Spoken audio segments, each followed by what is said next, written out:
Aminawe, Aminauri Maria, nous anankina naisane, apiuva bakisa. Sur les hauts plateaux de Madagascar, Edeline, dans ses rizières, pratique la technique SRI, qui signifie Système de riziculture intensif. Ce sont les techniciens de l'association Tefi Saina, qui veut dire forger les esprits en malgache, qui lui ont enseigné cette méthode. Aussi extraordinaire que cela puisse paraître, Edeline a ainsi réussi à multiplier ses rendements par 5. Mais moi, au début, je croyais, non, c'est pas possible. Quand j'ai entendu avec Tefi Saina qu'avec la méthode de série, on peut gagner plus de 10 tonnes à l'hectare. Et puis je me suis dit, non, écoute, Tefi Saina, il ne faut pas exagérer, ça c'est incroyable. Et puis quand j'ai fait la pratique, j'ai découvert qu'avec cette rizière-là, c'était 12 tonnes et quelques à l'hectare. Et vous voyez la différence entre 2 tonnes à l'hectare et 12 tonnes à l'hectare. C'est vraiment incroyable. Minimum de semences et puis maximum de rendement. Tandis qu'avec la méthode traditionnelle, maximum de semences et puis minimum de rendement. De fait, ce résultat est d'autant plus spectaculaire qu'Edeline a pu l'obtenir en utilisant 10 fois moins de semences. Pour en témoigner, elle a tissé entre elles toutes les tiges d'un même pied. Un seul brin comme ça peut donner un pied de 100 tiges. Dans l'est de Madagascar, sur le canal des Pingalanes, M. Bertin a lui aussi adopté la technique SRI après une formation adéquate. Première particularité, il faut repiquer le brin de riz très jeune, 8 jours seulement, au lieu de 30 habituellement. De plus, le repiquage se fait en ligne et de façon très espacée, au moins 30 cm entre chaque plant. Après 5 années de pratique, les résultats sont là. D'un rendement dans une hectare traditionnelle, 2 tonnes. En série 2006-2007, 11 tonnes, 11,423 tonnes dans une hectare.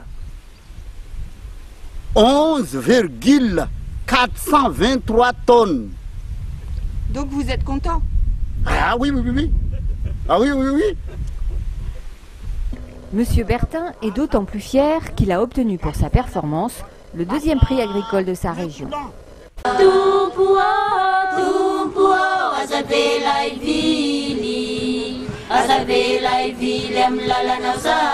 Pourtant, Monsieur Bertin reste une exception.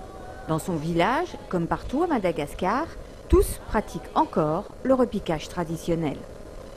Voici donc une rizière classique.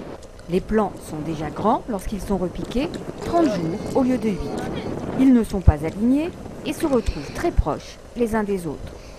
De plus, l'eau est utilisée à profusion. Sur les hauts plateaux Betsileo, M. Edmond nous explique au contraire qu'en système SRI, on économise l'eau. On gère l'eau. On ne va pas dire qu'on n'a pas besoin d'eau, mais on gère l'eau, c'est-à-dire progressivement, on met des lamelles d'eau dans le but donc de satisfaire le besoin de l'eau exact du riz. Mais pas à la façon humaine de penser que le riz a besoin d'eau, non. Le riz n'est pas une plante aquatique. Elle ne boit pas de l'eau. Mais ça veut dire qu'elle a quand même besoin d'humidité et humidité suffisante. Le résultat, c'est que, en gros, on utilise 100 fois moins d'eau en SRI par rapport à l'ancien système rizicole. Voilà. Paysan de père en fils, M. Edmond est l'un des piliers de l'association Tefi Saina. Il a transformé son exploitation en champ-école, où les enfants viennent pendant leurs vacances apprendre des techniques agricoles innovantes, en particulier l'art du compost, indispensable pour régénérer les sols en système SRI. Nous adoptons les techniques d'agriculture biologique, c'est-à-dire qui n'utilise pas une agriculture qui ne consomme pas d'engrais chimiques, de pesticides, mais qui utilise de fumier organique. Ça donne du compost mûr au bout de 2 mois ici au champ-école. Parce qu'on retourne, toutes les quinzaines, on retourne, on arrose on retourne et on arrose. Ce qui assure la décomposition des matières végétales là-dedans, pour avoir du bon compost, c'est du micro-organisme décompositeur, des organismes aérobies, c'est-à-dire qui a besoin d'air pour pouvoir proliférer davantage, sa pilule. Alors, voilà les minets. Donc ça assure l'aération du tas. Bonjour frère Hubert. Monsieur Edmond reçoit fréquemment la visite de frère Hubert. Tous deux ont bien connu l'inventeur de la méthode SRI, le père jésuite Henri de Laulagnier. Cet agronome de formation fit cette découverte par hasard à l'occasion d'une sécheresse en 1983. Quand nous avons la joie de parcourir le champ école, monsieur Edmond et moi, c'est une histoire de 40 ans qui revit parce que c'est le fruit d'une expérience que nous avons menée en commun avec le père de Laulagnier au départ et qui se prolonge maintenant au bénéfice de toutes les populations. La technique SRI a progressé mais très lentement. Ses défenseurs ont peu de moyens et ses détracteurs lui reprochent de demander aux paysans plus de travail et plus de technicité dans la gestion de l'eau. Pour aller plus vite, Sœur Pierrette a décidé quant à elle de construire un centre de formation agricole. Avec sa congrégation, elle a même acheté une rizière qu'elle compte bien montrer en exemple.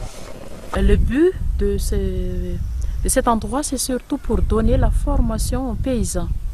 Et ils devraient venir ici, une fois que ça va fonctionner un jour, de suivre la formation périodique et ils vont pratiquer chez eux et avec le suivi des sœurs bien sûr après.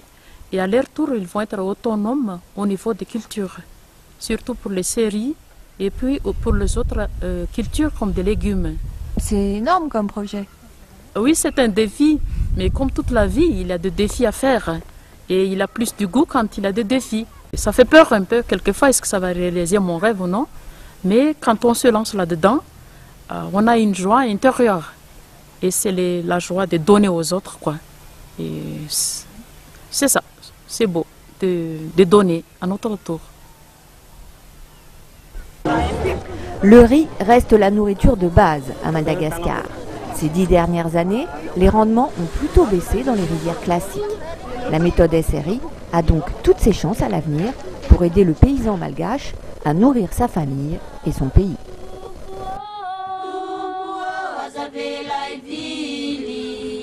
Azavela